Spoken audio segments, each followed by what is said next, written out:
Guadalajara, 1977. El aire de la calzada Independencia, cargado con el hollín de los camiones y el dulzor empalagoso de las frutas maduras de los puestos ambulantes, solía disimular otros olores, más sutiles, más inquietantes. Era el 23 de agosto, y el sol tapatío caía a plomo sobre las casas coloniales, horneando el asfalto y obligando a los transeúntes a buscar la sombra. Aquella tarde, sin embargo, algo más pesado que el calor se cernía sobre la colonia San Juan de Dios, justo al lado del bullicioso mercado. Una llamada anónima, de esas que la policía de la época solía descartar como bromas de mal gusto, había llegado a la central, reportando un olor insoportable que emanaba de la parte trasera de un establecimiento discreto, casi invisible entre el mosaico de fondas y talleres. Se trataba de la taquería El Dorado, un negocio que, a pesar de su nombre pomposo, era conocido por su clientela como los tacos de Don Ramón, en honor a su dueño, un hombre corpulento y de pocas palabras. Cuando el oficial de ronda, el joven Roberto Méndez, apenas con 2 años en la corporación, llegó al lugar, el primer indicio de que aquello no era una broma le golpeó el rostro con una bofetada nauseabunda. No era el hedor, familiar de la basura o de la carne echada a perder. Era algo más metálico, más denso, una mezcla espeluznante de putrefacción y algo dulzón que jamás había experimentado. El olor era tan potente que parecía adherirse a la ropa, a la piel, a la memoria. Venía del callejón angosto que corría detrás de la taquería, un laberinto de botes de basura y cajas apiladas. Siguiendo la pestilencia, Méndez encontró una puerta, de madera vieja, casi carcomida por el tiempo y la humedad, que conducía a un pequeño patio trasero. La puerta no tenía candado, solo un alambre oxidado que la mantenía apenas cerrada. Al empujar la puerta, el joven oficial se encontró con una escena que lo persiguió en sus pesadillas por décadas. En medio del patio, bajo un sol que ahora le parecía obsceno en su brillo, había una serie de tambos metálicos de 200 litros, de los que se usan para almacenar aceite o gasolina. 5 tambos en total, apilados de forma precaria. Pero no era su presencia lo que erizó cada vello de su cuerpo. Era el contenido, o al menos lo que sobresalía de uno de ellos, cubierto por una lona sucia. Un pie humano, de un color grisáceo, hinchado y con las uñas ennegrecidas, asomaba de forma grotesca. El terror no era instantáneo, sino una revelación lenta y escalofriante.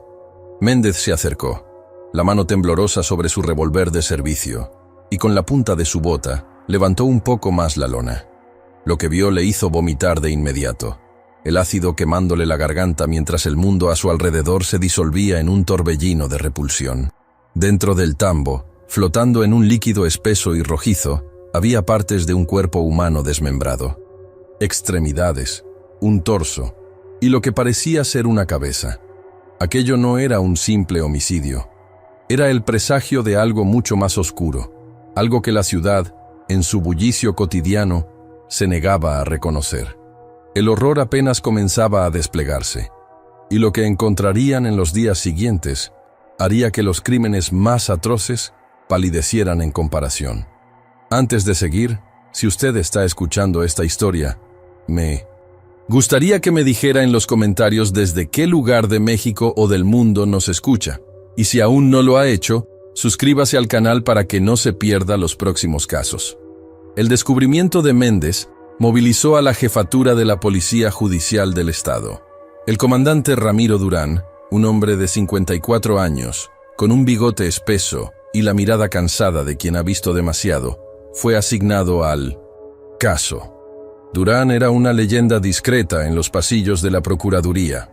Con 30 años de servicio, había ascendido desde la base, patrullando las calles polvorientas de barrios olvidados, hasta llegar a ser una de las mentes más agudas en la investigación criminal de Guadalajara. Su especialidad no era la balística ni la dactiloscopia, sino la intuición, la capacidad de leer entre líneas en los testimonios, de sentir la verdad oculta detrás de la fachada de la normalidad. Había resuelto casos de secuestros de alto perfil, fraudes monumentales y homicidios pasionales que otros habían dado por imposibles.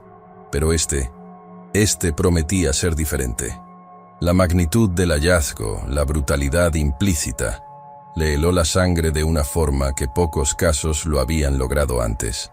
A la mañana siguiente, Durán y su equipo de peritos, que aún trabajaban con herramientas rudimentarias y una fe inquebrantable en la observación, llegaron al lugar. La taquería, un local modesto con una fachada de azulejos desgastados y un letrero de neón que parpadeaba intermitentemente, estaba ya acordonada. El olor, si acaso, se había intensificado con el amanecer. El doctor Ignacio Vargas, el médico forense más experimentado de la ciudad, un hombre delgado y de lentes gruesos, ya estaba revisando los tambos. Sus gestos, normalmente imperturbables, denotaban una profunda incomodidad. «Comandante», dijo Vargas, su voz ronca, esto no es algo que veamos todos los días, o nunca, para ser honesto». Dentro de los 5 tambos, los peritos habían contabilizado los restos fragmentados de al menos 3 cuerpos adultos. La mayoría de las partes parecían haber sido hervidas o cocidas de alguna manera, lo que explicaba el extraño dulzor mezclado con la putrefacción. Había huesos limpios, otros con restos de carne desprendiéndose. No era un trabajo limpio, sino metódico. La inspección inicial de la taquería reveló más que simples instrumentos de cocina. En la parte trasera de la cocina, detrás de un muro falso apenas disimulado, encontraron un pequeño cuarto sin ventanas. Dentro había una serie de utensilios que no pertenecían a un negocio de comida. Sierras manuales, cuchillos de carnicero de tamaños inusuales y, lo más perturbador, una mesa de metal con desagües y manchas de sangre seca, claramente limpiada de forma apresurada, pero no perfecta. Las manchas fueron recolectadas para análisis, un proceso lento en esa época, que dependía de reactivos químicos y microscopios, lejos de la sofisticación, de las pruebas de ADN futuras. Durán notó también un par de ollas gigantes, de esas que se usan para hacer tamales en grandes cantidades, pero su tamaño era desproporcionado incluso para un negocio concurrido. La cocina, por otro lado, estaba impecable, con sus parrillas relucientes y los botes de salsa ordenados. Un contraste macabro con lo que se ocultaba a unos pocos metros. El dueño, un hombre llamado Ramón Hernández, conocido como Don Ramón, había desaparecido. Los vecinos decían que era un hombre solitario, que rara vez hablaba con alguien fuera de lo estrictamente necesario. Había abierto la taquería hacía unos 15 años, en 1962, y desde entonces había mantenido un perfil bajo. Sus tacos, según los parroquianos, eran famosos por su sabor especial, un toque inconfundible que algunos atribuían a una receta secreta de especias, y otros a la calidad excepcional de la carne. Nadie, absolutamente nadie, había sospechado nada. La clientela de Don Ramón era variada, desde obreros y comerciantes del mercado de San Juan de Dios, hasta turistas despistados que se aventuraban fuera de los circuitos habituales en busca de auténtica comida mexicana. Un detalle en particular llamó la atención de Durán. Una libreta de notas encontrada en la pequeña oficina de Don Ramón. Era una contabilidad de sus compras de carne, pero con anotaciones extrañas y fechas que no cuadraban con el volumen de su negocio. Parecía que compraba menos carne de la que supuestamente vendía. Una anomalía sutil, que ahora, a la luz de los tambos, adquiría un significado terrorífico.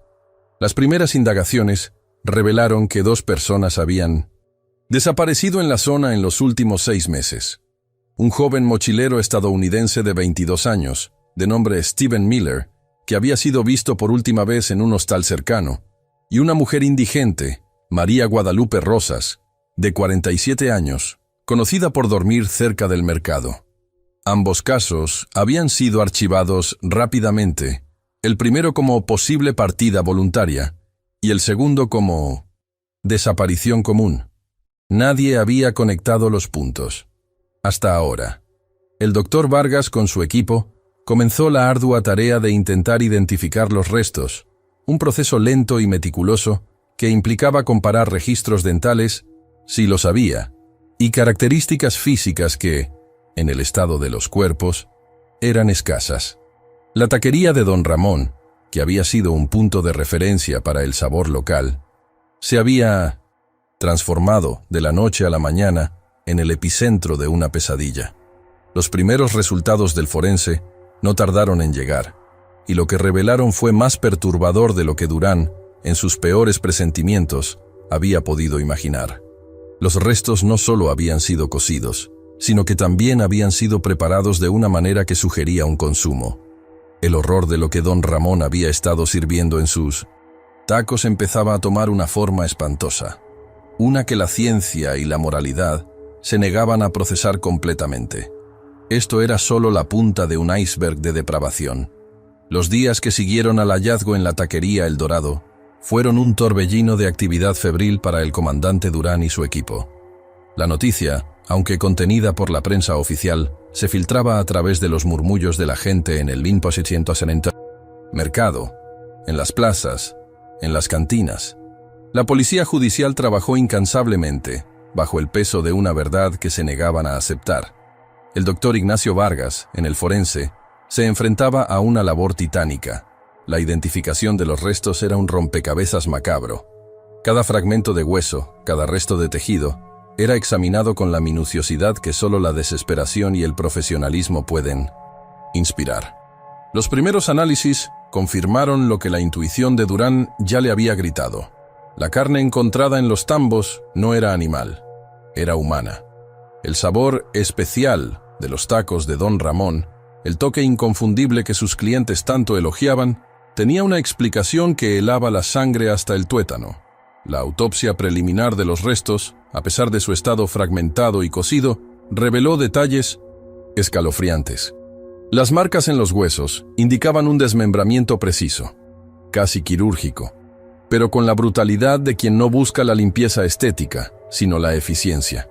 Algunos fragmentos óseos mostraban signos de haber sido raspados o molidos, sugiriendo que la carne había sido separada con la intención de ser procesada. El doctor Vargas, un hombre que había visto las peores atrocidades que el ser humano puede infligir, admitió en privado a Durán que aquello superaba con creces cualquier caso de canibalismo ritual o de supervivencia extrema del que hubiera tenido conocimiento. Esto era diferente. Esto era metódico, comercial. Era la depravación elevada a una forma de negocio, oculta a plena vista en el corazón de una ciudad vibrante. Las investigaciones en los archivos policiales se intensificaron. Durán ordenó revisar todos los expedientes de personas desaparecidas en Guadalajara y sus alrededores durante los últimos 10 años. La tarea era monumental, pues en la época muchos de estos casos eran manejados con poca formalidad, y los registros, a menudo incompletos, se guardaban en cajas de cartón polvorientas en sótanos húmedos. Fue un trabajo de hormiga, de revisar fichas amarillentas, de leer testimonios manuscritos, de comparar descripciones físicas que rara vez eran exactas. El sargento Morales, un hombre leal y de confianza de Durán, de 45 años, con una memoria prodigiosa para los detalles, fue quien encontró la primera anomalía significativa. Morales, mientras revisaba los archivos de la comisaría de la Calzada Independencia, se topó con el expediente de un joven llamado Pedro El Güero Ramos, un vendedor ambulante de dulces que había desaparecido en 1975. Lo que llamó la atención de Morales fue el testimonio de un compañero de Ramos, quien había declarado que la última vez que lo vio, Pedro se dirigía a la taquería El Dorado, pues don Ramón le había prometido un trabajo extra por unas horas. El detalle había sido descartado en su momento, considerado irrelevante. Ahora, con el macabro hallazgo, ese testimonio adquiría un peso ominoso. Poco después, otra ficha saltó a la vista. Una mujer de 32 años, Elena López, mesera de una fonda cercana, desaparecida en 1974. Su hermana había reportado que Elena tenía una cita con un señor de la taquería para hablar de un préstamo. Los casos empezaban a conectarse, tejiendo una red invisible de desapariciones que nadie Había querido ver. El comandante Durán, acompañado del sargento Morales, regresó a la taquería. El lugar seguía acordonado, custodiado por un par de agentes de uniforme. El olor, aunque mitigado por los químicos y el tiempo, seguía presente, impregnando las paredes, el aire. Esta vez, Durán quería una inspección más exhaustiva de los alrededores, no solo del local. Había algo más. La taquería estaba enclavada en una calle concurrida, rodeada de otros negocios y viviendas. ¿Cómo era posible que nadie hubiera notado nada? ¿Cómo un hombre podía desmembrar cuerpos y cocinarlos sin levantar la más mínima sospecha? La respuesta, según la experiencia de Durán, solía ser la misma. La indiferencia, la prisa, la costumbre de no ver lo que no se quiere ver. Durante esta segunda inspección, Morales notó un detalle que había pasado, desapercibido en el caos inicial. En el suelo del patio trasero, bajo una capa de tierra y escombros, había una trampilla de madera, camuflada con tal habilidad que parecía parte del cemento. Costó trabajo levantarla. Debajo se abría un pasadizo estrecho y oscuro que descendía en espiral hacia la tierra. El aire que emanaba de ahí era frío y denso, con un olor a humedad y a algo más, algo metálico y rancio que Durán reconoció al instante: el olor de la sangre vieja, de la putrefacción contenida. Con linternas de mano, Durán y Morales descendieron por el túnel rudimentario que parecía haber sido excavado a mano. Las paredes eran de tierra compactada, reforzadas en algunos tramos con tablas viejas. El pasadizo conducía a un espacio más amplio, una especie de sótano subterráneo, excavado bajo la taquería. La luz de las linternas revelaba una escena que hizo a Morales soltar un juramento entre dientes. Era un matadero improvisado, un laboratorio del horror. Había ganchos colgando del techo, oxidados y con restos adheridos. Una mesa de metal, idéntica a la encontrada en el cuarto secreto de la taquería, pero esta vez con herramientas más grandes y pesadas. Un hacha, una sierra para huesos, cubetas de plástico manchadas. Lo más inquietante, sin embargo, no eran las herramientas, sino lo que encontraron en un rincón. Apiladas de forma ordenada, había varias cajas de madera, como las que se usan para transportar frutas o verduras. Al abrirlas, Durán y Morales se encontraron con un descubrimiento que solidificó la magnitud de la depravación. Dentro de cada caja, envueltos en papel de estraza y cubiertos con una capa de sal gruesa, había trozos de carne. Carne humana, lista para ser procesada. No eran restos al azar, eran cortes limpios, filetes, piezas que, a primera vista, podrían confundirse con carne de res o de cerdo. Aquello no era un acto impulsivo, era una industria clandestina del horror. Entre los papeles y herramientas, encontraron un diario. No era un diario íntimo, sino un registro metódico. Fechas, pesos, descripciones breves. Una contabilidad macabra de sus ingredientes. Los nombres de las víctimas, o al menos sus iniciales, estaban ahí, junto a notas sobre su edad, su sexo y, lo más perturbador, la calidad de la carne. El horror era absoluto. Don Ramón no solo había matado y desmembrado, había evaluado a sus víctimas como ganado, calculando el rendimiento de cada cuerpo. El diario abarcaba un periodo de casi 10 años, desde 1967 hasta el presente. No eran 3 cuerpos, eran docenas. La lista era espeluznante. El sargento Morales, con la linterna temblando en su mano, leyó en voz alta algunos de los nombres, o lo que parecían ser nombres: MR, 47, buena masa; SM, 22, joven, tierna; PR, 19, magro. Si esta investigación le parece importante, le pido que deje un me gusta y comparta este video. Eso nos ayuda a seguir contando lo que muchos prefieren ocultar. La revelación del diario fue un golpe devastador. No era un asesino en serie común. Era un depredador que había construido un imperio culinario sobre los restos de sus víctimas. La conexión con las desapariciones archivadas era innegable. La mayoría de los nombres en el diario coincidían con los de personas que habían sido reportadas como desaparecidas en la CIA. zona, casos que la burocracia policial había olvidado. Había también anotaciones sobre entrega especial a ciertos clientes, lo que sugería que don Ramón no solo vendía la carne en sus tacos, sino que también la comercializaba de forma privada. La idea de que otros pudieran haber sido cómplices, o al menos conocedores de la verdad, aunque fuera de forma pasiva, era una perspectiva tan aterradora como el propio canibalismo. La ciudad de Guadalajara, en su aparente tranquilidad, había estado albergando un secreto inconfesable, una fábrica de pesadillas en el corazón de su bullicio cotidiano. Y lo peor, Durán lo sabía, era que la verdad completa apenas comenzaba a salir a la luz. La presión sobre el comandante Durán se intensificó.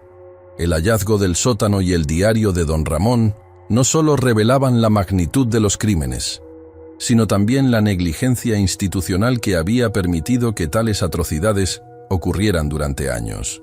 La prensa, aunque con la mordaza oficial, comenzaba a rumorear sobre un caso sin precedentes en Guadalajara, y los superiores de Durán exigían resultados rápidos y, sobre todo, discretos. Había que atrapar a Ramón Hernández, el hombre detrás de la fachada de la taquería El Dorado, el carnicero de almas y cuerpos. La búsqueda de don Ramón se convirtió en la prioridad número 1. Se distribuyeron retratos hablados basados en las descripciones de los vecinos y clientes, aunque la mayoría solo recordaba un hombre de mediana estatura, reservado y con un delantal siempre impoluto. Las estaciones de autobuses y trenes fueron vigiladas. Se alertó a las policías estatales de los estados vecinos y se revisaron los registros de vuelos, aunque la posibilidad de que un hombre como don Ramón huyera por aire era remota. Durán sabía que no se trataba de un criminal común, de esos que huyen despavoridos. Este hombre era metódico, paciente, y su desaparición había sido tan calculada como sus crímenes. Mientras tanto, el doctor Vargas continuaba con la identificación de los restos. La lista del diario de don Ramón, con sus iniciales y descripciones, se convirtió en una guía macabra. Uno a uno, los nombres de las personas desaparecidas en los últimos 10 años comenzaron a encajar con los fragmentos óseos y los tejidos recuperados. El joven mochilero Steven Miller, la mujer indigente María Guadalupe Rosas, Pedro, el güero Ramos, Elena López, la mesera, todos ellos y muchos más, cuyas vidas habían sido truncadas y sus cuerpos convertidos en un ingrediente secreto, recuperaban su identidad en la mesa de autopsias. Vargas y su equipo trabajaban con una mezcla de horror y determinación, sabiendo que cada identificación era un acto de justicia, un grito silencioso contra el olvido. Las familias de las víctimas, algunas de las cuales habían perdido la esperanza hacía años, comenzaron a ser contactadas. El dolor, la incredulidad y la rabia se extendieron como una plaga por la ciudad. La investigación de Durán no se limitó a la taquería. El diario de don Ramón mencionaba entregas especiales. Esto llevó al comandante a rastrear a los clientes más asiduos, aquellos que aparecían con frecuencia en las anotaciones de la libreta de contabilidad del negocio. La tarea fue delicada. No se podía acusar a nadie sin pruebas, pero la sospecha de que algunos ciudadanos respetables de Guadalajara pudieran haber consumido, consciente o inconscientemente, carne humana, era insoportable. Los nombres que surgieron eran de comerciantes, pequeños empresarios y algunos funcionarios de bajo nivel, personas que se movían en el círculo social de la clase media trabajadora de la ciudad. Durán se enfrentó a la incómoda verdad de que el horror de don Ramón no solo se había nutrido de los más vulnerables, sino que también había sido consumido por aquellos que pensaban que estaban disfrutando de un manjar exótico. Un giro inesperado en la investigación ocurrió cuando un agente de la Policía de Caminos, en un retén rutinario en la carretera a Colima, detuvo un autobús de pasajeros por una infracción menor. Entre los viajeros, un hombre de mediana edad, con una gorra calada y gafas oscuras, parecía inusualmente nervioso. El agente, recordando la alerta de búsqueda, pidió al hombre que se identificara. Era Ramón Hernández. No opuso resistencia. Su rostro, al ser descubierto, no mostraba ni arrepentimiento ni miedo. Solo una extraña calma, casi una resignación. Había intentado huir, pero su metódica rutina lo había traicionado. Siempre viajaba en autobús los miércoles por la tarde para visitar a una hermana lejana en un pueblo de la costa. El interrogatorio de don Ramón fue un ejercicio de paciencia y horror. Sentado frente a Durán, en una sala de interrogatorios lúgubre de la comisaría de Guadalajara, el hombre habló con una voz monótona, casi académica. No se jactó, no mostró remordimiento. Explicó cómo había comenzado todo. Una necesidad económica, un accidente con un animal de granja que lo llevó a experimentar con otros tipos de carne. Y luego, una curiosidad mórbida que se transformó en un negocio. Relató cómo atraía a sus víctimas, a menudo personas solitarias, sin lazos fuertes, ofreciéndoles trabajo o ayuda, para luego llevarlos a su sótano del horror. Describió el proceso de desmembramiento y preparación de la carne con una precisión escalofriante, como si estuviera explicando una receta de cocina. Habló del sabor especial como un secreto que le había dado éxito, sin la menor señal de que entendiera la depravación de sus actos. Para él, eran solo ingredientes. La confesión de don Ramón confirmó cada detalle del diario y de las pruebas forenses. Admitió haber matado a 28 personas en el transcurso de 10 años, aunque Durán y Vargas sospechaban que el número real podría ser mayor, ya que no todas las víctimas habían sido identificadas o registradas con precisión en su macabro inventario. La frialdad con la que relató sus crímenes dejó una marca imborrable en la psique de todos los que estuvieron presentes. Era la encarnación del mal más banal, el que se esconde detrás de la normalidad, el que se sirve en un plato caliente en una taquería concurrida. La noticia de su captura y su posterior confesión sacudió a Guadalajara hasta sus cimientos. El escándalo fue mitigado por las autoridades, que intentaron controlar la narrativa para evitar un pánico generalizado, pero la verdad, aunque censurada en los periódicos más grandes, corría de boca en boca.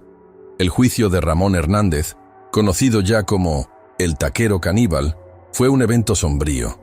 La sala estaba llena de periodistas, aunque se les prohibió tomar fotografías o grabar. Las familias de las víctimas se sentaron en silencio, escuchando los detalles espeluznantes de cómo sus seres queridos habían sido despojados de su humanidad. Don Ramón fue declarado culpable de homicidio múltiple y profanación de cadáveres. La pena máxima, en ese entonces, era de 40 años de prisión, y fue la que recibió. No mostró emoción alguna al escuchar el veredicto. Fue trasladado a la penitenciaría de Lecumberri, en la ciudad de México, donde pasaría el resto de sus días, un recluso más en el vasto sistema penitenciario del país. Y si usted llegó hasta aquí, es porque estas historias le importan. Suscríbase, deje su comentario y dígame, ¿cree que algo así sigue ocurriendo hoy, en silencio? Años después, el comandante Durán se retiró. El caso de don Ramón lo había marcado profundamente. Se mudó a un pequeño pueblo de Jalisco, lejos del bullicio de la ciudad, donde pasaba sus días cultivando un huerto y leyendo libros antiguos. Nunca volvió a comer tacos de carne en la calle. El sargento Morales, su leal compañero, ascendió en el escalafón policial, pero la sombra de la taquería El Dorado siempre lo acompañó. El doctor Vargas, por su parte, continuó su trabajo en el servicio médico forense, pero la imagen de los tambos y el diario de don Ramón nunca se desvaneció de su memoria. La taquería El Dorado fue demolida poco después del juicio. En su lugar, se construyó un pequeño parque público, con árboles y bancas, un intento de borrar la memoria del horror. Pero los rumores persistieron. Se decía que, en noches de luna llena, un olor dulzón y metálico flotaba en el aire del parque, y que las sombras de la noche a veces formaban figuras humanas entre los arbustos, como si las víctimas de don Ramón aún buscaran justicia en el silencio de la noche. La historia de la taquería maldita de Guadalajara se convirtió en una leyenda urbana, un susurro de advertencia en las calles de la ciudad, un recordatorio de que el mal puede tener el sabor más delicioso y el aspecto más inofensivo.